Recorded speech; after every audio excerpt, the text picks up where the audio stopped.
Welcome to ইউকেআর podcast, অভিষেক দা। তো first of all অত দূর থেকে আসার জন্য থ্যাংক ইউ। আর কেমন লাগছে সেখানে? খুব ভালো, আর তোমাদের পডকাস্টের সাবজেক্টটাও খুব ভালো, ওই জন্য আরো ভালো লাগছে। হ্যাঁ, বেসিক্যালি সাবজেক্টের কথা যখন বললেই তাহলে আমি ডিরেক্ট সাবজেক্টেই আসি। তো আজকে আমাদের মেন সাবজেক্ট হলো মহাভারত এবং কৃষ্ণ। তো আমার মনে হয় যে এই জিনিসগুলো জানা খুব দরকার মানুষের, এবং আই থিঙ্ক সবাই জানেও, বাট কৃষ্ণের পার্সপেক্টিভ দিয়ে মহাভারত হয়তো অনেকেই জানে না। সেইটা জানানোটাই আজকে আমাদের মেন মোটিভ। তো সেরকম ভাবে যদি বলি তাহলে মহাভারতে কৃষ্ণ যে এত বড় একটা ভূমিকা, বড় বড় অনেক মহারথীরা ছিলেন মহাভারতে, অনেক মহারথী যুদ্ধ করেছিলেন, অনেক বড় বড় যোদ্ধা, অনেক বড় বড় অস্ত্রর কথা বলা হয়েছে, কিন্তু কৃষ্ণ উইথাউট এনি অস্ত্র এত বড় ভাবে ইম্প্যাক্ট কিভাবে ক্রিয়েট করলেন, কৃষ্ণের ইম্প্যাক্টটা কি ছিল পুরো মহাভারত জুড়ে, এত বড় বড় মহারথীদের জন্য কৃষ্ণের ইম্প্যাক্ট কি ছিল যদি তুমি বলো। কৃষ্ণের ইম্প্যাক্ট প্রথমে বলে রাখি যে মহারথী কথাটা তুমি উল্লেখ করলে, শুধু মহারথী নয়, মহারথী, অতিরথী, মহামহারথী, অতি মহারথী, বাহিনী, বিভিন্ন রকমের যোদ্ধার স্টেজ ছিল মহাভারতের যুদ্ধে তখনকার যুগে। তো যতদূর প্রশ্ন শ্রীকৃষ্ণের, মানে আমি যতটা, মানে শ্রীকৃষ্ণের চরিত্রটা এতটাই ভার্সেটাইল যে বিভিন্ন মানুষ শ্রীকৃষ্ণকে বিভিন্ন রকম ভাবে দেখেন। শ্রীকৃষ্ণ আমাদের শুধু যে নির্লিপ্ত ভাবে যুদ্ধ শিখিয়েছেন তা নয়, নির্লিপ্ত ভাবে প্রেমও শিখিয়েছেন, অনেক কিছু শিখিয়েছেন, ধর্ম শিখিয়েছেন। শ্রীকৃষ্ণের পার্সপেক্টিভে যদি আমি দেখি, শ্রীকৃষ্ণের কাছে নারায়ণী সেনা ছিল। ঠিক, নারায়ণী সেনা সেই মুহূর্তে বিশ্বের ওয়ান অফ দ্য বেস্ট সামরিক বাহিনীগুলোর মধ্যে ছিল। তাই জন্য সেন্টার অফ অ্যাট্রাকশন ছিল যে কে নেবে। ঠিক, বিভিন্ন কারণে। এরও তো একটা ইতিহাস ছিল। হ্যাঁ, সেই সবগুলোরই আছে ইতিহাস। তোমার নারায়ণী সেনা অন্ততা দুর্যোধনের দিকে যায়, এবং কারণ ও চুজ করে। অর্জুন এবং পাণ্ডবরা সর্বসাকুল্যে তারা শ্রীকৃষ্ণকে চুজ করে। এই চুজ করার ঘটনাটা কি ছিল? চুজ করার ঘটনাটা বেসিক্যালি দেখো, ঘটনা কি ছিল সেটা বড় কথা নয়, চুজ করার যে সেন্সটা কাজ করছিল সেই মুহূর্তে, সেটা ছিল পাণ্ডবদের মধ্যে যে 5 জন তারা সামরিক বিদ্যাতে সক্ষম ছিলেন সর্বসাকুল্যে। কিন্তু মানে ঐতিহাসিকভাবে যদি বলি আমি, যুধিষ্ঠির কিন্তু একজন খুব ভালো লিডার ছিলেন না। ছিলেন না। সেটা হলে শ্রীকৃষ্ণের সেখানে দরকার পড়তো না এই 5 জনকে ট্যাকেল করার। বড় ভাই হিসাবে যেটা প্রয়োজন ছিল যুধিষ্ঠিরের, যে তাদের মেন্টর হওয়া, সেটা হয়তো না হতে পারাটাই শ্রীকৃষ্ণের পাণ্ডবদের দলে আসার মুখ্য কারণ। আচ্ছা, ঠিক আছে। শ্রীকৃষ্ণ দুদিকেই লড়েছেন আমার মতে। মানে শ্রীকৃষ্ণের যে ব্যাপারটা ছিল না, যদি কেউ বলে যে কথায় আছে না, যা নেই ভারতে তাহা নেই মহাভারতে, মানে মহাভারতে এমন কিছুই নেই যেটা ভারতে নেই। আচ্ছা, শ্রীকৃষ্ণ, ধরো না, তুমি যদি বলো যে মহাভারত কেন হয়েছিল, প্রশ্ন ওঠাও, তুমি এর অনেকগুলো উত্তর পাবে। এক্স্যাক্টলি, অনেক উত্তর পাবে। তুমি যতটা মহাভারতের ক্ষেত্রে যতটা ইতিহাসের দিকে যাবে, পিছিয়ে যাবে, তুমি তত বেশি উত্তর পেতে থাকবে। তবে আমার যতদূর মনে হয়, শ্রীকৃষ্ণের মহাভারতে ইনক্লুড হওয়ার আগেই মানে সেই ডিসিশনটা হয়ে গেছিল যে মহাভারত হবে। পিতামহ ভীষ্ম, তার পিতা শান্তনু এবং মাতা গঙ্গা হিসাবে, মানে আমরা গঙ্গাকে যেরকম নদী হিসাবে তো রিপ্রেজেন্ট করি, গঙ্গাকে দেবী হিসাবে করি। যেরকম ধরো কোশি নদী যেটা এখন আছে উত্তরপ্রদেশ দিয়ে বয়, কোশি হচ্ছে বিশ্বামিত্রের কোন, ঠিক আছে, তার নামে। তো বিভিন্ন রকম দেবীদের নামে, যারা খুব সেই মুহূর্তে এমিনেন্ট ছিলেন, বিখ্যাত ছিলেন, তাদের নামেও নদ নদীদের নাম রাখা হতো। তো গঙ্গার সাথে শান্তনুর প্রেম আলাপের ফলে পিতামহ ভীষ্মের জন্ম হয়েছিল। শান্তনু সেটা জানতেন না প্রথম দিকে, এবং শান্তনুর সাথে ততদিনে সত্যবতীর বিবাহ সম্পন্ন হয়ে গেছে। পরবর্তীকালে ভীষ্মের সাথে দেখা হয়, মানে হারানো পুত্রের সাথে দেখা হয়, এবং সে বুঝতে পারে ভীষ্মকে। পরবর্তীকালে আলাপ হয়, ভীষ্ম বলে হ্যাঁ আমি আমার পিতা, দুজনে দুজনকে মেনে নেয়। এবার যখন সত্যবতীর প্রেমে শান্তনু বিলাপ করে এবং মন মরা হয়ে বসে থাকে, তখন ভীষ্ম জিজ্ঞাসা করে যে পিতা কি হয়েছে, আমি তোমায় কি করে সাহায্য করতে পারি। সে তখন বলে যে হ্যাঁ আমি প্রেমে মুগ্ধ, কার, সত্যবতীর। তো তখন ভীষ্ম নিজের ছেলে হওয়ার ধর্ম পালন করে, সত্যবতীর কাছে যায়, তাকে কনভিন্স করে। কিন্তু একটা প্রশ্ন দেখা যায় যে সত্যবতী বলে যে তুমি অলরেডি কুরুবংশের বড় ছেলে, ঠিক, তো যে জ্যেষ্ঠ পুত্র সেই রাজা হবে, তা আমার পুত্ররা কি হবে? কিছু হতে পারবে না। তো তুমি যদি এখানে শপথ নাও যে তুমি কখনো বিয়ে করবে না বা তুমি কখনো রাজা হবে না, তাহলেই আমি শুধু ফিরে যেতে চাই, ফিরে যেতে পারবো না, তখনই ফিরবো আমি। তো ভীষ্ম তখন একটা প্রতিজ্ঞা করে যে আমি কখনো বিবাহ করব না এবং চিরকাল হস্তিনাপুরের সিংহাসনকে রক্ষা করব। এবং এই যে প্রতিজ্ঞা, মানে শ্রীকৃষ্ণ আমাদের শিখিয়েছে যে ধর্মের পথে ফ্লেক্সিবল হওয়াটা খুব জরুরি। রাম হচ্ছে পুরুষোত্তম, ম্যান অফ এথিক্স, খুব এথিক্যাল, এদিক থেকে ওদিক মানে পান থেকে চুন খসবে না। রামের চরিত্র হচ্ছে এরকম, মর্যাদা পুরুষোত্তম রাম বলা হয় না? ঠিক। শ্রীকৃষ্ণের ক্ষেত্রে কিন্তু কোন পুরুষোত্তম কোনোদিনও দেখবে না শ্রীকৃষ্ণ চরিত মানুষ লেখা হয়েছে। শ্রীকৃষ্ণের ক্ষেত্রে কি শ্রীকৃষ্ণের লীলা হয়, রামের কিন্তু লীলা হয় না। রামের আদতে চরিত মানুষ, মানে একদম খুব খুব স্ট্রিক্ট, খুব স্ট্রিক্ট, খুব স্ট্যাগনেন্ট রামের ক্যারেক্টারটা। কিন্তু শ্রীকৃষ্ণ সেটা না, শ্রীকৃষ্ণ খুব ফ্লেক্সিবল। শ্রীকৃষ্ণ যখন মহাভারতের যুদ্ধে নিজেকে ইনক্লুড করেন, তখন যুদ্ধটা আদতে শ্রীকৃষ্ণ দুদিক থেকে লড়েন। দুদিক থেকে বলতে কৌরবদের জন্য প্লাস পাণ্ডবদের জন্য? এক্স্যাক্টলি। কৌরবদের জন্য কিভাবে? অভিমন্যু যখন চক্র ভিউতে, যেমন তখনকার যুগে চক্র ভিউ, ত্রিশূল ভিউ, এগুলো সব ভিউ রচনা করতো, এই মানে সামরিক একটা ব্যাপার ছিল। তো সেই চক্র ভিউতে যখন অভিমন্যুর আগে অর্জুনের যাওয়ার কথা ছিল, অর্জুনই যেতে চেয়েছিলেন, শ্রীকৃষ্ণ আটকায় না, অভিমন্যুকে যেতে কোনো অসুবিধা নেই। বলো না, অভিমন্যু তো বেরোতে পারবে না, বেরোনোর বিদ্যা সে জানে না, বলো না,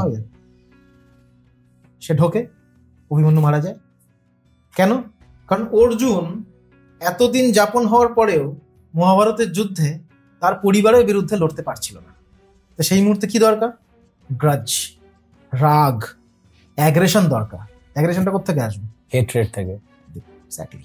তো শ্রীকৃষ্ণ দুদিক থেকে লড়ছে। কর্ণ, শ্রীকৃষ্ণ যখন শান্তি প্রস্তাব নিয়ে যায় দুর্যোধনের কাছে, আমাকে 5টা গ্রাম দিয়ে দাও, বেশি চাইনি, 5টা গ্রাম। সে 5টা গ্রাম চাইলো, দুর্যোধন বললো আমি সূচের অগ্রভাগে যতটা মানে মাটি থাকে আমি ততটুকু দেবো না। কর্ণকে? দুর্যোধন কৃষ্ণকে বললো, কৃষ্ণ তো এসেছিল দূত হয়ে, শান্তি দূত হয়ে এসেছিল। তো দুর্যোধন বলেছিল যে সূচের অগ্রভাগে যতটুকু ভূমি আছে ততটুকু দেবো না। আচ্ছা। তো সেখানে শ্রীকৃষ্ণ নিজের আসল রূপ দেখায় এবং এক্সেট্রা এক্সেট্রা, তাকে বাঁধতে যায়। তো সেসব নিয়ে অনেক কাহিনী আছে। দিনকর সাহেব সেটা নিয়ে রশ্মিরতি মহাকাব্য লিখেছিলেন, কৃষ্ণা কি চেতাবনী বলে, এটা হিন্দিতে খুব সুন্দর। যাই হোক, তারপরে যখন কর্ণ ক্ষমা চাইতে যায় যে আমার বন্ধুকে ক্ষমা করবেন কেশব, আচ্ছা, ও ভুল করেছে, যে একজন রাজদূতকে, বিশেষ করে দূত যখন আপনি, কি করে বিহেভ করতে হয় সেটাও ভুলে গেছে, ক্ষমা করবে। তখন কৃষ্ণ কি করে? কর্ণকে বলে ঠিক আছে ক্ষমা করবো, একটা উপায়, একটাই শর্ত, তুমি আমাকে হস্তিনাপুরের বাউন্ডারি অব্দি, পেরিফেরি অব্দি ছেড়ে দাও। ঠিক আছে, একটাই রথে কর্ণ সারথীর জায়গায় বসে, কৃষ্ণকে বসায় এবং দুজনে যেতে থাকে। তখনই প্রথম কৃষ্ণ কর্ণকে বলে যে তুমি কুন্তির ছেলে। প্রথমবার, জানতো কিন্তু অনেক আগে। স্থান, কাল, পাত্র, এই তিনটাকে কৃষ্ণ প্রচন্ড মেনটেন করত। শ্রীকৃষ্ণকে পুজো করার আগে শ্রীকৃষ্ণর যে ট্যালেন্ট গুলো না, আসলে কি হয়, তুমি যখনই কোনো কিছুকে বিশ্বাস করবে, তুমি কিন্তু সেটাকে আর খুঁজবে না, খুঁজতে পারবে না, খোঁজা বন্ধ করে দেবে। Once you believe something, you stop seeking. তো শ্রীকৃষ্ণের ক্ষেত্রে সেটা হয়েছে। আমার মনে হয় শ্রীকৃষ্ণ অবশ্যই ভগবান এবং যথেষ্ট ট্যালেন্টেড, ভগবানের থেকেও বড়, কিন্তু শ্রীকৃষ্ণের সেই ট্যালেন্টের জায়গাগুলো, ওর রাজনৈতিক গুণ, ওর কূটনৈতিক গুণ, ওর প্রেমের পরিভাষা, এগুলোকে মানুষের নিজের জীবনে বেশি পরিমাণে ইনক্লুড করা উচিত, রাদার দেন ওয়ার্শিপিং। ওয়ার্শিপ তো করাই উচিত, ভক্তি ঠিক আছে, খুব ভালো কথা, ভক্তির সাথে সেই আদর্শটাকে মানা, এই দিক থেকে কিন্তু কৃষ্ণের থেকে অনেক কিছু শেখার আছে, যেটা মানুষ করে না, শেখে না। তো এই যে কৃষ্ণ মহাভারতের যুদ্ধে, ঠিক আছে, এত যে ইম্প্যাক্ট ক্রিয়েট করলো, তো এই যে কর্ণের কথা তুমি বলছিলে, এই কর্ণের রথ আটকে যাওয়া থেকে শুরু করে অনেক এরকম ইনসিডেন্টস রয়েছে যেখানে কৃষ্ণের জন্যই উইথাউট এনি অস্ত্রই ও পুরো যুদ্ধটাকে পরিচালনা করেছিল। তো এরকম সব থেকে উল্লেখযোগ্য ঘটনার মধ্যে তুমি কোন কোনগুলো বলবে? প্রচুর আছে। অ্যাকচুয়ালি যুদ্ধটা মানে যুদ্ধ যারা লড়ে সামরিক বাহিনীতে, অশ্বারোহী সৈন্য, হাতি এবং রথ কটা থাকবে সেই হিসাবেই তৈরি হতো আগে। পদাতিক সৈন্য কটা, কটা হাতি, কটা রথ, কটা অশ্বারোহী সৈন্য, এইভাবে এক একটা মানে এক একটা বাহিনী পট্টি তৈরি হতো। পট্টি বলা হয়, অনেকগুলো পট্টি নিয়ে একটা বাহিনী হয়, তৈরি হয়। তো প্রথম হচ্ছে শ্রীকৃষ্ণের আমি মনে করি দুটো ইনসিডেন্ট সব থেকে বড়, পিতামহ ভীষ্মের মৃত্যু এবং কর্ণের মৃত্যু। এই দুটো জিনিস, এই দুটো ঘটনা ছলনা ছাড়া সম্ভব ছিল না। এক্স্যাক্টলি। ইচ্ছা মৃত্যু পিতামহ ভীষ্মের কোনো বরদান ছিল না, তার ক্যাপাবিলিটি ছিল, তার যোগ্যতা ছিল। পিতামহ ভীষ্ম যখন অম্বালিকাকে কাশীরাজের সভা থেকে নিয়ে আসেন, মানে স্বয়ম্বর সভা থেকে জিতে নিয়ে আসেন, সেখানে যখন উনি ঢোকেন উনি বলেন যে আমার সাথে যদি কেউ লড়তে সামর্থ্য হয়, কারণ যদি সামর্থ্য থাকে তাহলে সে লড়ুক, নাহলে কাশীরাজ আপনার 3 কন্যাকে আমার কাছে আমাকে সঁপে দিন, আমি ওদের রানী করে রাখতে চাই। সেখানে অম্বা একটা খুব গুরুত্বপূর্ণ কোশ্চেন করেছিল যে আপনি যখন আমাকে জিতেছেন তাহলে বিয়ে আপনাকে করতে হবে, কারণ যার সামর্থ্যে আমি যাচ্ছি আমি তো তার পত্নী হব। ঠিক। কিন্তু ভীষ্ম এদিকে অলরেডি ভীষ্ম প্রতিজ্ঞা নিয়েছিলেন যে উনি বিয়ে করবেন না, যাতে ওনার কোনো সন্তান না হয় এবং সেই সন্তান যাতে হস্তিনাপুরের সিংহাসনে কখনো না বসতে পারে। ঠিক। তো ভীষ্ম সেই মুহূর্তে এমন একটা জায়গায় ছিলেন মানে সামর্থ্যের দিক থেকে, যে ঋষি পরশুরাম ছাড়া, মানে তার গুরু এবং পরশুরামের যত শিষ্য ছিলেন, মানে কর্ণ থেকে শুরু করে দ্রোণাচার্য থেকে শুরু করে সব থেকে বেস্ট স্টুডেন্ট ছিল ভীষ্ম। কারণ নৈতিক দিক থেকে ভীষ্ম নীতি আমরা পড়ি, ভীষ্ম নীতি প্রচন্ড স্ট্রং ছিল, খুব একগুঁয়ে নীতি, যেটা ও একবার বললো মানে বললো সেটাই হবে আর সেটাই করবে, যত কষ্ট হোক, যত লাঞ্ছনা বঞ্চনা হোক। কৃষ্ণের ক্ষেত্রে এমন একজন মানুষকে মারা ইম্পসিবল ছিল।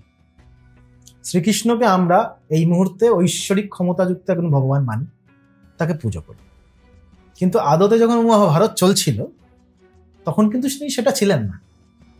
তিনি একজন এমন মানুষ ছিলেন যিনি মস্তিষ্কের দিক থেকে এবং বাহুবলের দিক থেকে, কূটনৈতিক জ্ঞানের দিক থেকে, শাস্ত্রের দিক থেকে অগাধ পাণ্ডিত্য ছিল। এটাই তার ট্যালেন্ট ছিল, এটা তার শক্তি সব থেকে বড়। ভগবান মানে তো 6 রকম গুণ থাকে না, যেটা ভগ বলা হয় আর কি, ভাগ শব্দ থেকে ভগ এসছে আর কি। তো ভগবান তাদেরকে বলা হতো, ঈশ্বর ইজ আ ডিফারেন্ট টাইম। ঠিক। ভগবান তো শ্রীকৃষ্ণকে অবভিয়াসলি ভগবান বলাই যায়, কিন্তু যে সময় মহাভারতের যুদ্ধ হচ্ছিল সেই সময় কিন্তু একজন তিনি ওই মহাভারতের যুদ্ধের একটা পার্ট, সেই সময় তো তিনি ঈশ্বর নন, একটা পার্ট। তার ক্ষেত্রে পিতামহ ভীষ্মকে আর কর্ণকে কনভিন্স করে ছলনা করে মেরে ফেলা, এটা সব থেকে বড়। কারণ এই দুজনেই ছিল যাকে মারা পাণ্ডবদের পক্ষে ইম্পসিবল ছিল, ইভেন পাণ্ডব নয়। সেক্ষেত্রে আর্যদের যুদ্ধ শিবিরে সব থেকে উচ্চ পদস্থ আর্য, যেমন ধরো ইন্দ্র, পুরন্দর যাকে বলা হয়, বরুণ, যম, কারোর পক্ষে সম্ভব ছিল না যে পিতামহ ভীষ্মকে মারবে, ইভেন কর্ণকেও মারবে। আচ্ছা। কিন্তু ভীষ্ম একগুঁয়ে ছিল। কিন্তু ভীষ্মকে হয় না, নারকল যেরকম হয় না, উপরে খুব কঠিন ভেতরে খুব নরম, তো ভীষ্ম তো অলরেডি গিল্ট ছিল, যেহেতু জানতোই যে হ্যাঁ হস্তিনাপুর পুরো সিংহাসনে আমি বসিনি, এটা সব থেকে বড় ভুল। মহাভারতের মুখ্য কারণই সেইটা, আমার থেকে যোগ্য রাজা তো ওই এরা থেকেও জন্মায়নি, সেটাই আমি জন্মালাম না, মানে এই মহাভারতবর্ষ জম্বুদ্বীপ এত বড় একটা ভূভাগ, তার রাজা একজন বিচক্ষণ মানুষ না হয় অনেকগুলো অনেকগুলো জেনারেশন ব্যাপী শুধুমাত্র মানে ভুল মানুষদের রাজ সিংহাসনে বসানো হয়েছে, তারই ধরে নাও রিপারকেশন, তারই রেজাল্ট হচ্ছে মহাভারতের যুদ্ধ। এটা তো জানতো ভীষ্ম, সেটাকে মনে করিয়ে তাকে গিল্টের বেঁধে তাকে মৃত্যুবরণ করানোটা ছিল কৃষ্ণের কাজ। কৃষ্ণের অস্ত্রের দরকারই ছিল না, গিল্টের থেকে বড় অস্ত্র তো কিছু নেই। অস্ত্র তো তোমার মধ্যেই আছে, তোমাকে গিল্টে ফেলে দেওয়া, তোমার সব শক্তি শেষ, তুমি কি করবে? তুমি মনের কাছে হেরে গেলে মানে তুমি তো ধনুক তো তুলবে কি করে? সেটা একটা বড় কাজ ছিল, সেটা কিছু না থাকলে পসিবল ছিল না, ইম্পসিবল। শুধুমাত্র অস্ত্র তুলে এবং শস্ত্র তুলে পিতামহ ভীষ্মকে এবং কর্ণকে মারা সম্ভব ছিল, ভগবানের পক্ষেও না। আচ্ছা একটা কথা বলো, যেটা হচ্ছে যে তোমার শকুনি, যদি কথায় আসি আমি, অনেক জায়গায় এরকম বলা হয় যে শকুনিরা কৌরবদের সাপোর্টে থাকলেও শকুনির একটা মেন মোটিভ ছিল কৌরবদের ধ্বংস করা, তো এটার কি লজিক? শকুনি গান্ধার রাজ বলা হয় শকুনিকে, গান্ধার এই মুহূর্তের আফগানিস্তানে। তো সেই একই ঘটনা, পিতামহ ভীষ্মই গান্ধারী, গান্ধার রাজের কন্যা যেহেতু সেই জন্য গান্ধারী, পাঞ্চাল রাজের কন্যা পাঞ্চালী, তখনকার যুগে এরমই ছিল। আচ্ছা, ঠিক আছে, তো নাম দেওয়া হতো। তো সেখানে গান্ধারীকে যখন স্বয়ম্বর সভা থেকে জিতে নিয়ে আসে ভীষ্ম, তখন বলা হয়নি যে ধৃতরাষ্ট্র অন্ধ।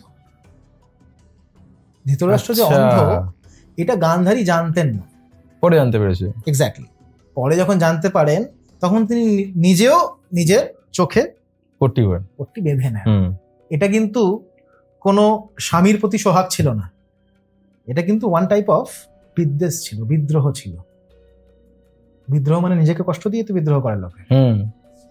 ভগৎ সিং বিদ্রোহ করেছে, সবাইকে জেনে জানিয়ে ফাঁসি কাটে ঝুলেছে। আচ্ছা, এটা যে কনসেপ্ট আছে যে ওটা ভালোবাসতো বলে করতো, এরকম না, না হতেই পারে না।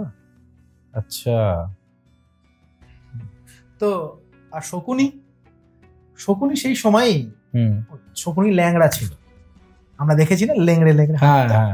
শকুনি নিজের পায়ের জঙ্ঘায়, থাইতে তোমার ছুরি দিয়ে আঘাত করে এবং আঘাতটাকে জিয়ে রেখে দেয় সব সময়, যাতে মনে থাকে যে কি প্রতিজ্ঞা করেছিল। প্রতিজ্ঞা কি ছিল? প্রতিজ্ঞা ছিল হস্তিনাপুরের কুরু বংশের ধ্বংস। খুব অসাধারণ ব্যাপার নয়, ঠিক আছে, হতেই পারত তখন থেকেই। মানে আর এটাও কি বলা হয়, যতবার ও ভেবেছিল যতবার আমি খোঁড়াবো ততবার ওটা মাথায় থাকবে। হ্যাঁ, যন্ত্রণা হচ্ছে না, তুমি ভুলে যাবে, ওই জন্য এটা করেছে, তোমার কমফর্ট তোমাকে ভুলিয়ে দেবে। তো এইটাই ছিল শকুনির মেন মোটিভ, কৌরবদের ধ্বংস করে দেওয়া। একদম। তো জানা সত্ত্বেও ইচ্ছা করে এই পাণ্ডবদের এগেনস্টে লড়াইটা লড়েছিল, জানতো যে ও আগে থেকেই বুঝতে পেরেছিল যে কৃষ্ণ যার দলে সে কোনদিন হারবে না। ধ্বংস কখন হবে?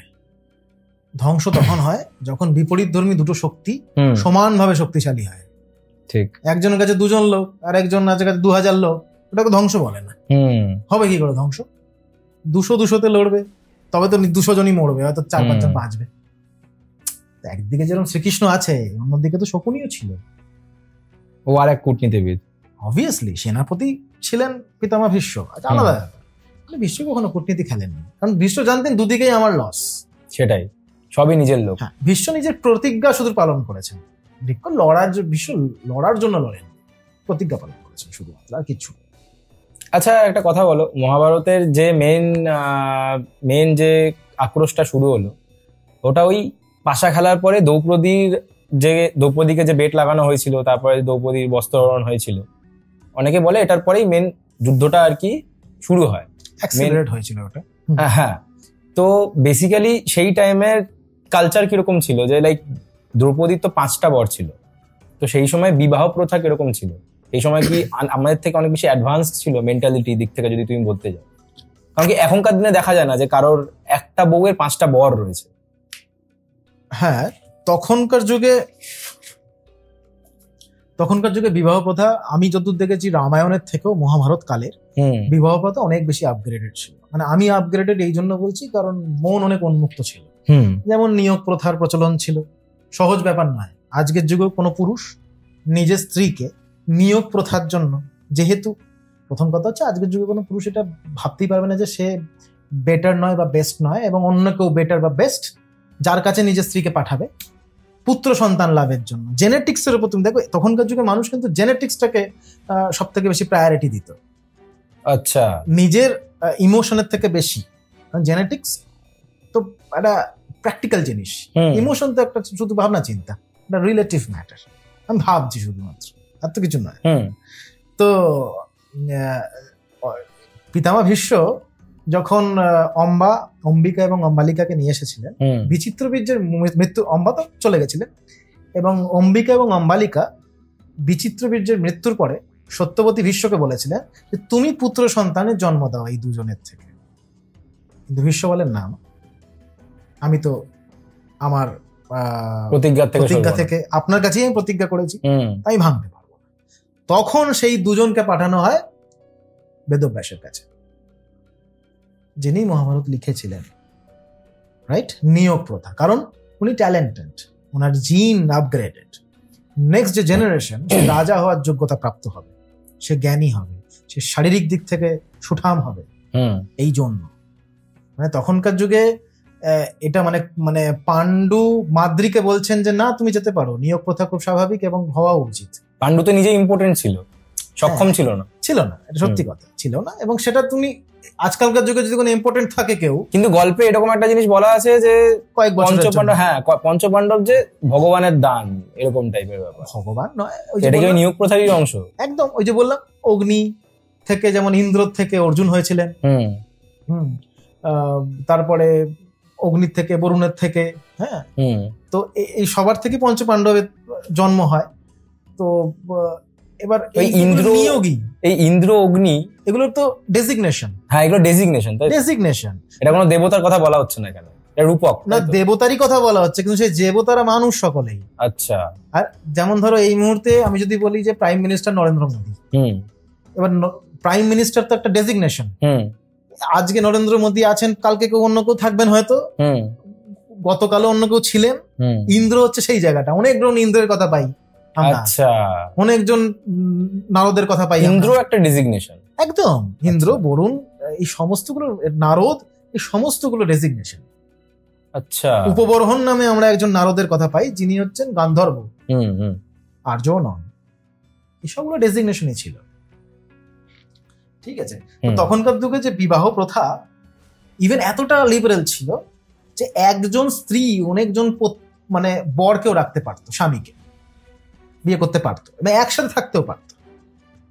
এবং তার রেশ, এটাকে প্রুফ করার জন্য বলছি, তার রেশ এখন অব্দি আছে। মানে বর্তমানে দক্ষিণ ভারতের টোডা এবং উত্তর ভারতের খস জাতিদের মধ্যে এই বহুপতিক কালচার এখনো আছে। এখন ট্রাইবাল জাতি, একদম ট্রাইবাল না তুমি আগের সংস্কৃতি পাবেই না। সেটাই, এখনকার যুগে তো পাবে না। তুমি ধরো না, এটাও দু ধরনের। যদি একজন স্ত্রী অনেকজন পতির সাথে একই ঘরে বসবাস করে, ভ্রাতৃত্ব বোধের সাথে, সমস্ত যারা স্বামীরা তারা নিজেদের মধ্যে একটা ভাই গানে, তখন সেটাকে ভ্রাতৃত্বমূলক বহুপতিক সিস্টেম মানে বিবাহ পদ্ধতি বলে। আর যদি আলাদা আলাদা থাকে, আলাদা আলাদা বাড়িতে আছে, তা সেটাকে বলা হয় অভ্রাতৃত্বমূলক বহুপতিক সিস্টেম। গৌতমী বংশীয় একজন মহিলা মানে কন্যা, যার নাম হচ্ছে জটিলা, উনি 7 ঋষিকে বিয়ে করেছিলেন, 7 জন ঋষিকে। ইভেন খুব কমই মানুষ পাই মহাভারতে যার একটি বিবাহ, ম্যাক্সিমাম মাল্টিপল বিবাহ রয়েছে। একদম। এবং সব থেকে মজার জিনিস এবং সুন্দর জিনিস সেটা ছিল মহাভারতের যুগে মানে কেউ যখন প্রেম নিবেদন করতো, এবং রামায়ণ কালেও, মানে রামায়ণ ও রাবণকে ব্রহ্মার সাথে প্রেম নিবেদন করার সময় দেখতে পাওয়া যায় যে যখন কেউ, যেমন আমরা এখন করি না, কাউকে আমার হয়তো ভালো লেগেছে, তাকে গিয়ে একটা গোলাপ নিয়ে গিয়ে বলে দেওয়া হলো আমি তোমাকে ভালোবাসি, ঠিক, মানে প্রেম। তখনকার যুগে এরকম ছিল না। তুমি যদি কারোর প্রতি আকৃষ্ট হও, সেটাকে প্রেম বলা যেত না, তখন সেটাকে আকর্ষণী বলা হতো, তো সেইভাবে অ্যাক্ট করা হতো। আচ্ছা, প্রেম তখনকার যুগে ঠিক প্রেমের জায়গাতেই ছিল, এখনকার যুগের মতন নয়। বুঝলাম। তো এতটা লেভেল ছিল মহাভারতীয় যুগে। মহাভারতে আরেকটা উল্লেখযোগ্য পয়েন্ট হলো যে কর্ণ একটা পজিটিভ ক্যারেক্টার, তাই তো? এবার কর্ণ যদি পজিটিভ ক্যারেক্টার হয়, ওর যদি এথিক্স এত ভালো থাকে, তাহলে সব জানা সত্ত্বেও কৌরবদের দলে কেন জয়েন করলো, ও পাণ্ডবদের দলে কেন জয়েন করলো না? দেখো, এখানে দলটা ম্যাটার করছে না। কর্ণ এবং ভীষ্ম দুজনেই দেখবে খুব এথিক্যাল, দুজনের মধ্যে একটা মিল আছে, ঠিক, দুজনে খুব এথিক্যাল। শুধুমাত্র তাই নয়, দুর্যোধনের যে পত্নী চিত্রাঙ্গদা, তাকেও স্বয়ম্বর সভা থেকে কর্ণ জিতে নিয়ে এসেছিল এবং বিবাহ দিয়েছিলেন। তো সেক্ষেত্রে কর্ণর এথিক্স ছিল যে আমাকে যে দুঃসময় আমার সঙ্গ দিয়েছে, আমি তার সঙ্গ ছাড়বো না। আচ্ছা, দুঃসময়টা কি ছিল? দুঃসময় ছিল কারণ সে সুত পুত্র ছিল, মানে সারথীর পুত্র। আচ্ছা, মানে শূদ্রের কাছাকাছি আর কি। তো সুত পুত্র যেহেতু ছিল এবং রাজকুমারদের অস্ত্র শস্ত্রের কম্পিটিশনে তার অংশগ্রহণ করার কোনো অধিকার ছিল না, এবং সেই অংশগ্রহণ দুর্যোধন করিয়ে দেয়, যার ফলে কর্ণকে কর্ণ হিসাবে লোকে চেনে, অঙ্গরাজ্য তাকে দেওয়া হয়। আচ্ছা, নয়তো কেউ খুঁজেই পেত না। এক্স্যাক্টলি। তো সেক্ষেত্রে এরা ভীষ্ম এবং কর্ণ খুব এথিক্স নিয়ে কিন্তু খুব রিজিড, মানে একবার একটা হয়তো নিয়ে নিল প্রতিজ্ঞা, প্রণ নিয়ে নিল, সেটা কিন্তু আর জীবনেও ছাড়লো না, মাঝখানে যতই ভালো খারাপ কিছুই আসুক। কৃষ্ণ কিন্তু সেটা নয়।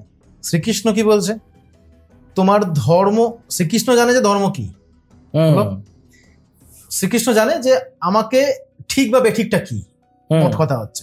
এবার সেই ঠিকটাকে অ্যাচিভ করার জন্য যদি অধর্মের পথে চলতে হয় তাহলে অধর্মই ধর্ম।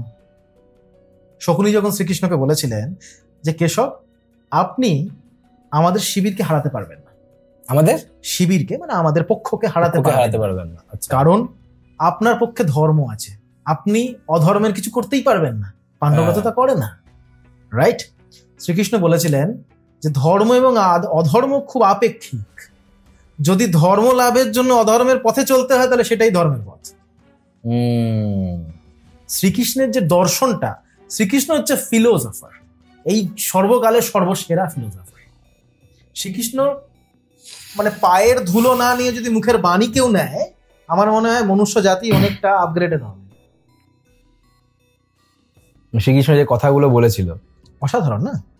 গীতা একটা নেই, শ্রীকৃষ্ণ যে একাই বলেছিলেন এবং সেটা গীতা, অষ্টাবক্র গীতাও আছে, অনেক গীতা আছে, কিন্তু শ্রীকৃষ্ণের গীতা মানুষ খুব সহজে বুঝতে পারে এবং পপুলার খুব, রাইট? এটা কেন? কারণ হচ্ছে শ্রীকৃষ্ণের যে গীতা না, সেটা সবাই কানেক্ট করতে পারে নিজের সাথে, কারণ কি ওটা কনভারসেশন না, আমাদের ধর্মে সবই কনভারসেশন। আচ্ছা, তুমি দেখো না, তন্ত্র, আগম নিগম, মহাদেব এবং পার্বতীর মধ্যের একটা কথোপকথন হলো। অষ্টাবক্র গীতা, ঋষি অষ্টাবক্র এবং রাজা জনকের মধ্যের কথোপকথন। গীতা অর্জুন এবং শ্রীকৃষ্ণের মধ্যের কথোপকথন। আমাদের সব আমাদের ধর্মের সমস্ত স্ক্রিপচারই কথোপকথনের ওপর। আমাদের ধর্মে ব্লাসফেমি বলে কিছু নেই। আচ্ছা, ব্লাসফেমি একটা কথা, খ্রিস্টান কথা, ক্যাথলিকদের, যেখানে বলা হয় যে ভগবানের ওপর আঙুল তুললে তাকে বিধর্মী বলা হবে, তাকে সন্দেহ করলে। আমাদের মানে হিন্দু ধর্মে সেটা নেই। হিন্দু ধর্মে আমরা ভগবানকে কোশ্চেন করি, ভগবান যদি প্রমাণ করেন যে হ্যাঁ তিনি ভগবান হওয়ার যোগ্য, তবে তাকে মানা হয়। সবকিছু কোশ্চেন আনসার্স এর উপর ডিপেন্ডেন্ট, যেটা ভালো, মানে সেখানে কোনো মানে জোর করে ধর্ম চাপিয়ে দেওয়ার প্রবণতা নেই। ঠিক। এবং সেটা শ্রীকৃষ্ণ এবং অর্জুনের কথোপকথনই বোঝা যায়। সেই কথোপকথনটার সাথে সবাই কানেক্ট করতে পারে, জীবনের যে কোনো পরিস্থিতিতে, ভালো হোক বা বাজে হোক বা খারাপ, যে কোনো পরিস্থিতিতে থাকছে। এটা সেটার মহিমা। আমার মনে হয় গীতার মহিমাটা সেখানে। যদিও শ্রীকৃষ্ণের দ্বারা যে গীতা রচিত হয়েছে, সেই গীতাটা খুব ঘোরানো পেঁচানো একটুখানি, মানে একটা কনক্লুশনে তুমি আসতে পারবে না ধুম করে। অষ্টাবক্র গীতা ডিফারেন্ট পার্সপেক্টিভ আছে, হ্যাঁ, মানে খুব রিলেটিভ। তুমি পড়লে একরকম বুঝবে, আমি পড়লে একরকম বুঝবো, আরেকজন পড়লে একরকম বুঝবে। অষ্টাবক্র গীতা সেরকম, অষ্টাবক্র গীতা সোজা সাপটা। তো এই যে তুমি বললে যে কৃষ্ণের গীতার ডিফারেন্ট পার্সপেক্টিভ আছে, তো এখান থেকে একটা প্রশ্ন আসে যে কৃষ্ণের কাছে কর্ণ বেশি পাওয়ারফুল ছিল নাকি অর্জুন? অবভিয়াসলি শ্রেষ্ঠটা কে? কর্ণ। শ্রীকৃষ্ণ কর্ণকে শ্রেষ্ঠ মানতেন। অর্জুনের দর্পহরণ একটি জায়গা আছে মহাভারতে। দর্পহরণ? দর্প মানে অহংকার, হ্যাঁ, অহংকার ভাঙা আর কি। আচ্ছা, তো অর্জুন অহংকারী হয়ে গেছিলেন। তো একটা সময় দেখা যায় যে অর্জুনের একটি তীর নিক্ষেপ করাতে কর্ণের রথ প্রায় 20 থেকে 30 হাত পিছনে সরে যাচ্ছিল, এবং কর্ণের একটি তীর নিক্ষেপ করাতে অর্জুনের রথ 2 থেকে 5 হাত পিছনে সরে যাচ্ছিল। যখনই কর্ণ তীর মারছে, তখনই শ্রীকৃষ্ণ কর্ণের প্রতি সম্বোধন করে বলছে, বাহ কর্ণ, কি সুন্দর তুমি তীরন্দাজ করেছো, অসাধারণ।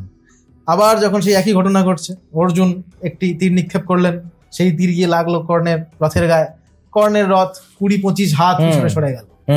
কর্ণই আবার যখন তীর নিক্ষেপ করলেন, অর্জুনের রথ 2 থেকে 5 হাত পিছনে সরে গেল।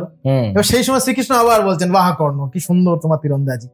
অর্জুন ভাবছে যে এতে কি বিশেষ হয়ে গেল, মানে আমার রথ তো মাত্র 2 থেকে 5 হাত সরছে, আর ওর রথ 20 থেকে 25 হাত পিছনে সরে যাচ্ছে, তার মানে আমি এখানে শ্রেষ্ঠ হলাম। শ্রীকৃষ্ণ তখন অর্জুনকে বলে যে তোমার ধ্বজায় স্বয়ং হনুমানজি বসে আছেন, আর তোমার সারথি হচ্ছে নারায়ণ। তা সত্ত্বেও কর্ণ তার বাণের ইয়েতে প্রায় 2 থেকে 5 হাত তোমার রথকে পিছনে ঠেলে সরিয়ে দিচ্ছেন। তাহলে তুমি বলো এখন যে শ্রেষ্ঠ কে, তুমি না কর্ণ? এখানে কি আমার কর্ণকে বাহবা দেওয়া উচিত নয়? এটা হলো দর্পহরণের একটা জায়গা, যেখানে অর্জুন তখন ওভার কনফিডেন্স হয়ে যাচ্ছে। এক্স্যাক্টলি, অর্জুন চুপ করে এবং ভাবে যে না, সত্যি কথা। ইভেন অর্জুনের অস্ত্র গান্ডীবটা অর্জুনের নয়, চেয়ে আনা বলতে হচ্ছে সোজা ভাষায় বলা হয় গান্ডীব ব্রহ্মার ছিল। আচ্ছা, ঠিক আছে। গান্ডীব মানে হচ্ছে গন্ডারের শৃঙ্গ দিয়ে তৈরি গন্ডি, সেটা থেকে নাম হয়ে গেল গান্ডীব। হ্যাঁ, তুমি দেখবে এখনো অব্দি ট্রাইবালসদের মধ্যে মহিষের শিং, হাতির দাঁত, এইসব জিনিসগুলো দিয়ে তীর ধনুক তৈরি করা হয়। কিভাবে অত বড় একটা ধনুককে প্রথমে কাটা হয়, ভেতরটা তো ফাঁপা হয়, মানে উপরে যে শিঙের অংশটা ভেতর ইয়েতে বার করে দিয়ে ওটাকে চেরা হয়, চিরে ওটাকে সোজা করা হয় প্রথমে। আর ওটার মধ্যে না একটা কি বলবো ইলাস্টিসিটি থাকে। দেখবে ট্রেনের যে ইয়ে থাকে না, ট্রেনের যে দুটো লাইন, তার নিচের যে কংক্রিট থাকে, কংক্রিটের মধ্যে কেবল ঢুকিয়ে কংক্রিটের কাস্টিং করা হয় যাতে ইলাস্টিসিটি, ট্রেন আসবে কিন্তু ভাঙবে না, মানে একটা মসৃণতা থাকবে আর কি, ইলাস্টিসিটি থাকবে। বুঝলাম। তো এই ধরনের শিং বা গন্ডারের শৃঙ্গ, এটা দিয়ে তীর ধনুক বানাবার প্রথা আজও আছে। যেসব ট্রাইবসরা ব্যবহার করে তীর ধনুক, তারা কিন্তু আম জাম কাঁঠাল গাছ কেটে তীর ধনুক বানায় না। আচ্ছা, ঠিক আছে। তো গান্ডীব ইভেন অর্জুনকে অগ্নিদেব বরুণ দেবের কাছ থেকে চেয়ে দিয়েছিলেন। আচ্ছা, অনেক হাত ঘুরে এসেছিল। একটা কথা বলো, এই যে রামায়ণ মহাভারতে এরকম অনেক অস্ত্র শস্ত্রের কথা বলা হয়েছে, যেখানে একটা তীর থেকে অনেক তীর হয়ে যাচ্ছে, কিংবা একটা তীরে এত পাওয়ারফুল, যেখানে তুমি বললে একটা তীর দিয়ে নাকি একটা রথকে 20-25 হাত পিছিয়ে দেওয়া যায়। তো এই এত পাওয়ারফুল হতো কিরকম? কিছু মন্ত্র ইউজ করতো কি? এটা টেকনিক্যালি কিভাবে পসিবল? আজকের যুগে না, এখানে দাঁড়িয়ে বেসিক্যালি মন্ত্রের ব্যাপারটা না, মানে সাউন্ড ফ্রিকোয়েন্সি কি করে, সাউন্ড ফ্রিকোয়েন্সিকে কাজে লাগিয়ে স্ট্যাটিক এনার্জিকে কি করে কাইনেটিক এনার্জিতে কনভার্ট করতে হয়, এই বিদ্যাটা অস্ত্রের মধ্যে ছিল।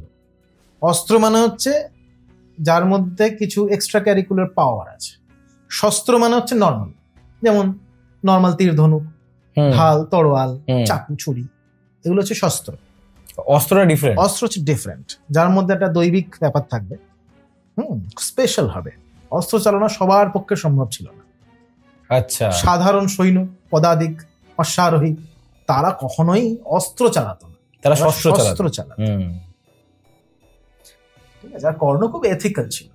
কর্ণ জানতো দেবরাজ ইন্দ্র এসেছেন আমার কবচ কুণ্ডল নিতে ভিক্ষুক সেজে। আচ্ছা, তবুও দিয়ে দিয়েছেন। জানতো উনি? হ্যাঁ, কেন জানবে না? কবচ কুণ্ডল কেন একজন ভিক্ষুক চাইবে? দেবরাজ ইন্দ্র সেটা জানতে? হ্যাঁ, অর্জুনকে হারাচ্ছেন, অর্জুনের পিতা দেবরাজ ইন্দ্র। আচ্ছা, স্বাভাবিক জানাটা, অস্বাভাবিক নয়। নিজের কবচ কুণ্ডল ছিঁড়ে দিয়েছিলেন উনি। তো সেখানে দাঁড়িয়ে মানে কর্ণের যে আত্মত্যাগ, কর্ণের যে দান বীরতা, সেটার সামনে অর্জুনের, তো কৃষ্ণের চোখে আমি বলবো, নাহলে দর্পহরণ অধ্যায়টাই থাকতো না। কৃষ্ণের চোখে কর্ণই শ্রেষ্ঠ। হ্যাঁ, এবং কৃষ্ণ আগাগোড়াই চাইতেন যে কর্ণ পাণ্ডবদের শিবিরে আসুক।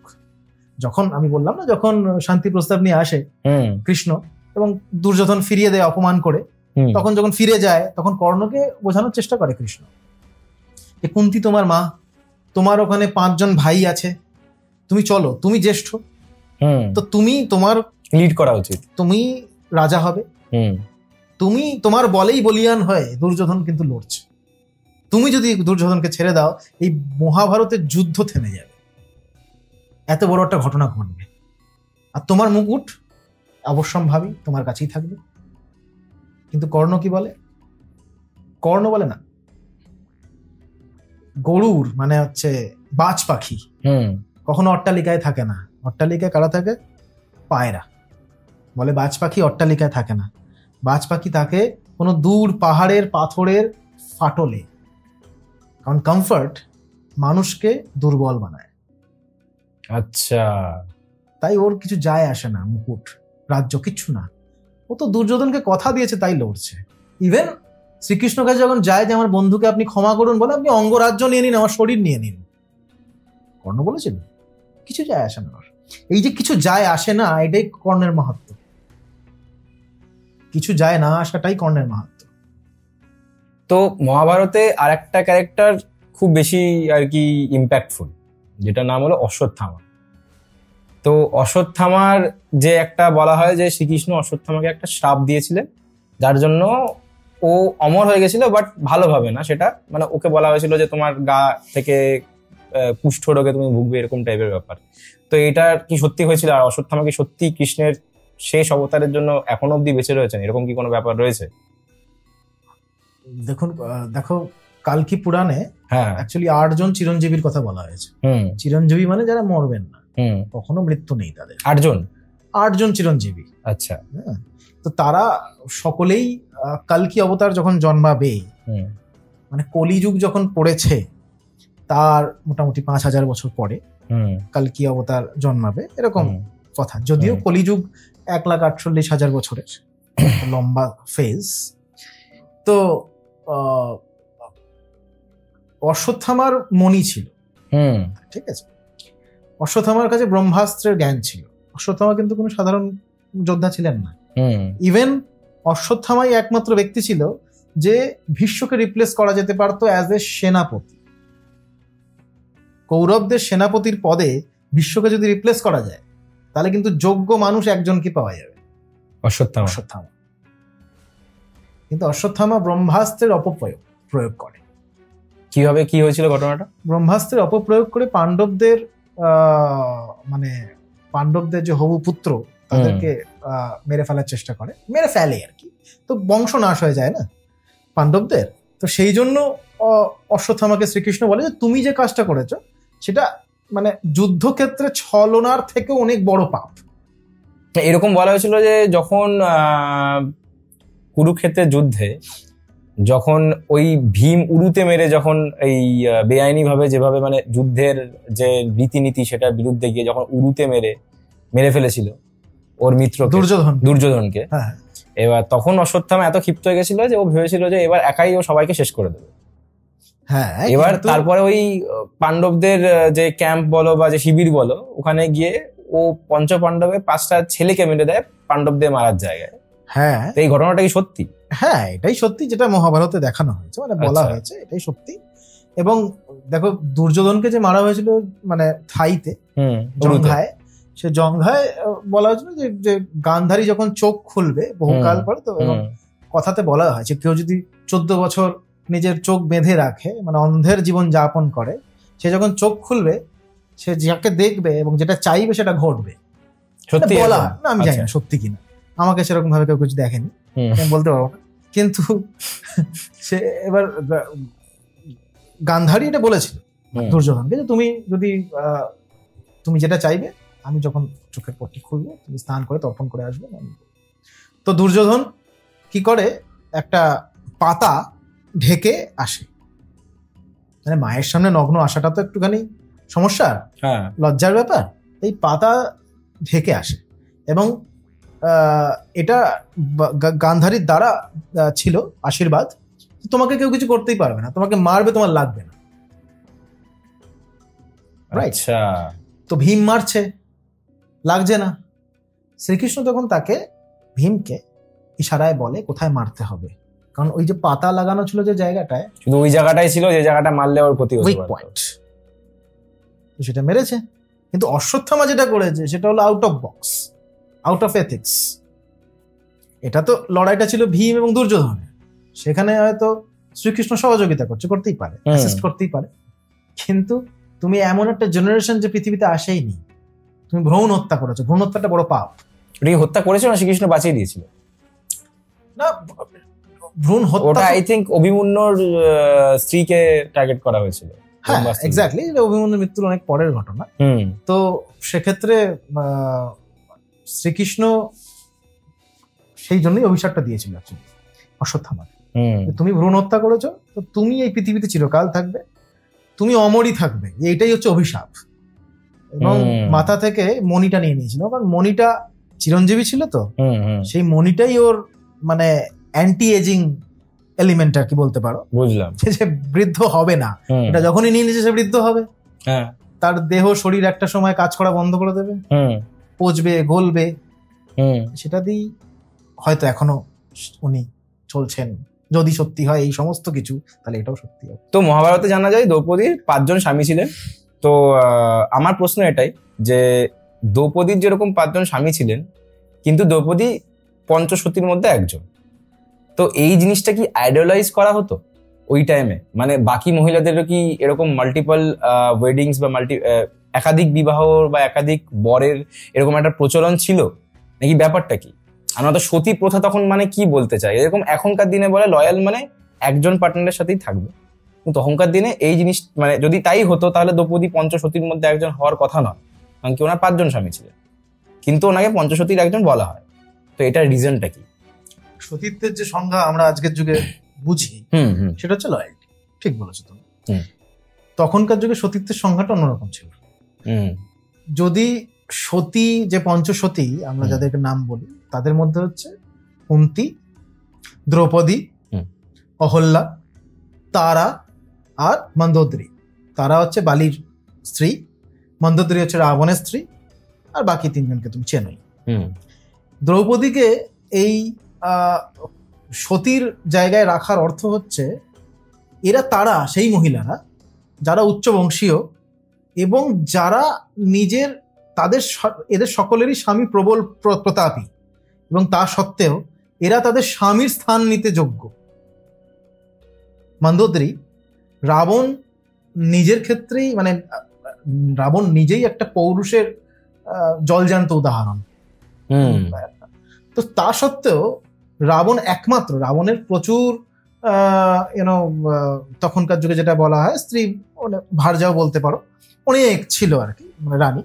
তো সেক্ষেত্রেও রাবণ কিন্তু শুধুমাত্র মন্দোদরীর সাথে সলা পরামর্শ করতেন, যুদ্ধের সলা পরামর্শ, ফিউচারের সলা পরামর্শ, সেটা কিন্তু মন্দোদরীর সাথে করতেন। মন্দোদরী রাবণকে বলেছিলেন যে সীতাকে যে তুমি অপহরণ করে এনেছো সেটা কিন্তু তুমি ঠিক করনি, ফিরিয়ে দেওয়াই উচিত। কিন্তু যেহেতু দণ্ডবিধান সে দেশের অন্যরকম, তাই রাবণ সেটা করেন। আলাদা ব্যাপার, রাবণকে সরাসরি ভিলেন বানানো হয়েছে, ততটা ভিলেন উনি ছিলেন না যতটা বানানো হয়েছে। ঠিক আছে। তারা হলো বালির স্ত্রী। বালি যখন মারা গেছেন ভেবে সুগ্রীব ফিরে আসে গুহা থেকে, পাথর আটকে, পাথরের ভেতর থেকে ওই গুহার ভেতর থেকে রক্ত আসে। বালি ভাবে যে সুগ্রীব ভাবে যে বালি মারা গেছে। ঠিক। সুগ্রীব আসে, সুগ্রীবের বউ ছিলেন রোমা। তো তারা তখনকার যুগে আমি বললামই যে যখন বড় ভাই মারা যাবে, তো ছোট ভাই অটোমেটিক্যালি সে বড় ভাইয়ের যে স্ত্রী তার সাথে বিবাহ করতে পারে। ঠিক আছে। এই জন্য মানে সেজন্য দেবর কথাটার উৎপত্তি হয়েছিল, দ্বিতীয় বর। আচ্ছা, দেবর কথার আক্ষরিক অর্থ দ্বিতীয় বর, সেখান থেকে এসছে। হ্যাঁ, আজও পাঞ্জাবে তোমার ভেল, যে লাল ভেল হয়, সে ভেল চড়িয়ে অটোমেটিক্যালি তোমার যে যদি স্বামী মারা যায় কারো, তার স্বামীর যে ভাই যে বেঁচে আছে তার বউ মানে তার স্ত্রী হওয়ার একটা কাস্টম আছে। তো সেটা তখনও ছিল। তো সেকেন্ড হলো কুন্তী, তারপরে হলো দ্রৌপদী। এরা সকলে কিন্তু একটা চরম স্ট্রাগলের মধ্যে দিয়ে গেছে নিজের জীবনে। এবং এরা সকলেই কিন্তু শুধুমাত্র অপেক্ষা করেনি, বসে থাকেনি, এরা অংশগ্রহণ করেছে। এদের সতীত্বটা সেই জায়গায়, এদের ক্ষমতার ওপরে বেস করেই এদের সতীত্বের পুরস্কার বা সতীত্বের যে একটা ডেজিগনেশন সেটা দেয়া হয়েছিল। আর যতদূর দ্রৌপদীর কথা, দ্রৌপদীর ক্ষেত্রে যে 5 পাণ্ডবের সাথে বিবাহ দ্রৌপদীর, আমার যতদূর মনে হয় যে এই কুন্তীর একজন স্ত্রীকে 5 ছেলের মধ্যে ভাগ করে দেওয়ার যে একটা গল্প, সেটা একটা বানানো গল্প। এর ভেতরে একটা অন্যরকম ফেমিনিজম লুকিয়ে আছে।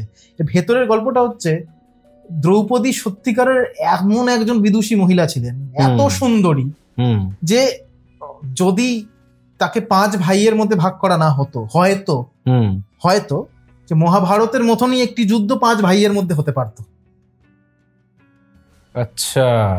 মানে মেয়েদের মানে স্ত্রীদের তো চিরকালই দাবিয়ে রাখা দমিয়ে রাখার প্রবণতা পুরুষদের মধ্যে দেখা গেছে, আজ থেকে না হাজার হাজার বছর ধরে, লাখ লাখ বছর ধরেই হচ্ছে এটা। এইটাই আমার যদ্দূর মনে হয়। কারণ আর তাছাড়া এত ছোট একটা বক্তব্যে বাকি ভাইদের কোনো সমস্যা নেই তাতে, ইভেন যুধিষ্ঠিরের কোনো সমস্যা নেই যিনি ধর্মরাজ, রাইট? এটা সম্ভব নয় যদি না মনের মধ্যে ক্ষণিক অল্প বিস্তর দুর্বলতা বা প্রেম না জন্মায়, তাহলে নিজের ভাতৃবধূকে সেই ভাইয়ের জীবদ্দশায় গ্রহণ করা এটা সম্ভব নয়। বুঝলাম। তাই এটা সেকালে সাবলীল ছিল, একালে সাবলীল নয়। তবে শুধুমাত্র দ্রৌপদী নয়, আমি বললাম কিছুক্ষণ আগে গৌতমী বংশীয়া, জটিলা, সপ্তঋষির ছিলেন বউ, আরো অনেকেই ছিলেন যাদের বহুপতিক বিবাহ এটা সেকালে ছিল। ঠিক, বুঝলাম। তো কৃষ্ণের যে রাজধানী বা রাজ্য যেটাকে বলে দ্বারকা, তো এখন আস্তে আস্তে অনেক আর্কিওলজিক্যাল, যদি তুমি বলো যে যাই বলো, মানে খোঁজার পরে এত এক্সপার্টিজ ইউজ করার পরে আজকে দ্বারকার একটা মিনিমাম জায়গা এক্সপ্লোর করা হয়েছে। এখন হয়তো 90% পোর্শন হয়তো আনএক্সপ্লোর্ড রয়েছে। তো এই দ্বারকা ডুবে যাওয়ার মেন লজিকটা কি ছিল? যে যার রাজা ছিল কৃষ্ণ, তার শহর এরকম ভাবে ডুবে কি করে গেল, আর যদু বংশের ধ্বংস কিরকম ভাবে হয়ে গেল? এর পিছনে কি কৃষ্ণেরই হাত ছিল? না, দ্বারকা ডুবে যাওয়ার পেছনে কৃষ্ণের না, যদু বংশের ধ্বংসের পিছনে কৃষ্ণের হাত ছিল। হ্যাঁ, হাত বলতে কি আসলে ওই ইতিহাসকারেরা তো প্রত্যেকটা ঘটনাকে মেলায়, আসলে কানেক্ট করে দেয়। সেই কানেকশন অনুযায়ী তো অভিশাপ দেওয়া হয়েছিল, যে গান্ধারী অভিশাপ দিয়েছিল, তুমি আমার 100 জন সন্তানকে মেরে ফেলেছো, তো তোমার যদু বংশ এইভাবে বিনষ্ট হবে। ওটা কানেকশন, ঠিক আছে। দ্বারকার যে ডুবে যাওয়া সেটা একটা জিওগ্রাফিক্যাল ফেনোমেনন। এটা কোনো লজিক্যাল এক্সপ্লেনেশন রয়েছে? হ্যাঁ, শুধু দ্বারকার ক্ষেত্রে না, আমি তোমাকে এক্সাম্পল দিয়ে দিচ্ছি। যেমন ধরো আটলান্টিক মহাসাগরের উপর একটি দ্বীপ ছিল যার নাম ছিল আটলান্টিস।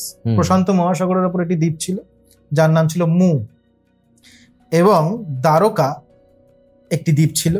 এই দ্বীপগুলো বেসিক্যালি, যেমন আমি রামায়ণের ক্ষেত্রে বলবো লেমুরিয়া, মানে স্বর্ণলঙ্কার ডুবে যাওয়া ব্যাপারটা, ওই রকমই ওই কারণটাই এক্ষেত্রেও প্রযোজ্য।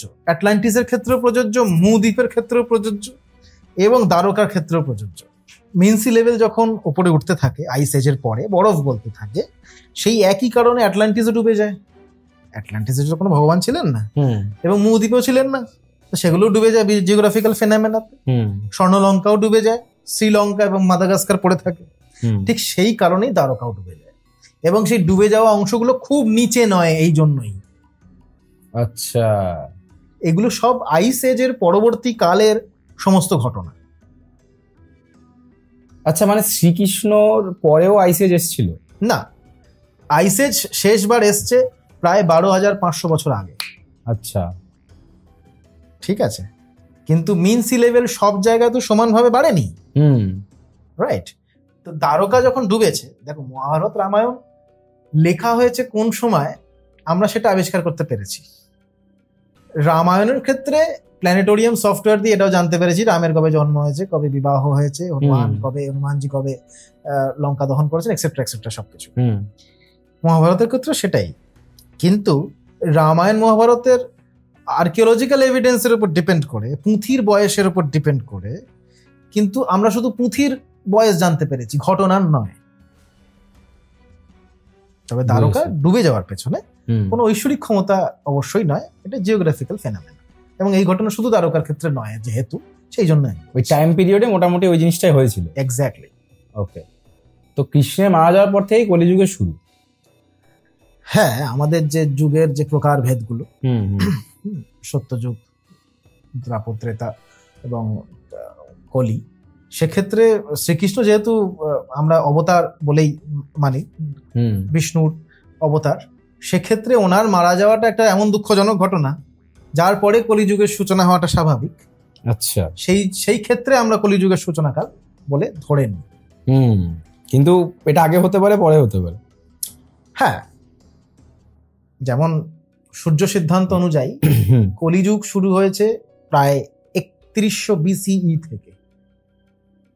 সূর্য সিদ্ধান্ত BCE একদম বিফোর ক্রাইস্ট, মানে যীশু খ্রিস্টের জন্মের 3100 বছর আগে কলিযুগের সূচনা হয়েছে। সূর্য সিদ্ধান্ত সেই বইটি, যেই বইটি থেকে জ্যোতিষ শাস্ত্রের যাবতীয় উপাদান নেওয়া হয়ে থাকে। আজকের যুগে মানে অ্যাস্ট্রোলজির যত কিছু দেখা যাচ্ছে সেগুলো সবই সূর্য সিদ্ধান্তেরই দাম। আচ্ছা, বুঝতে পারলাম। থ্যাংক ইউ, কথা বলে খুব ভালো লাগলো। আশা করছি এবং জানিও আরো অনেকবার দেখা হবে তোমার সাথে এবং অনেক এপিসোড শুট করার সুযোগ পাবো। অবশ্যই তুমি হয়তো টাইম দেবে, আশা করছি এটাই। যাই হোক, ভালো লাগলো, আবার দেখা হবে। Thank you. থ্যাংকস।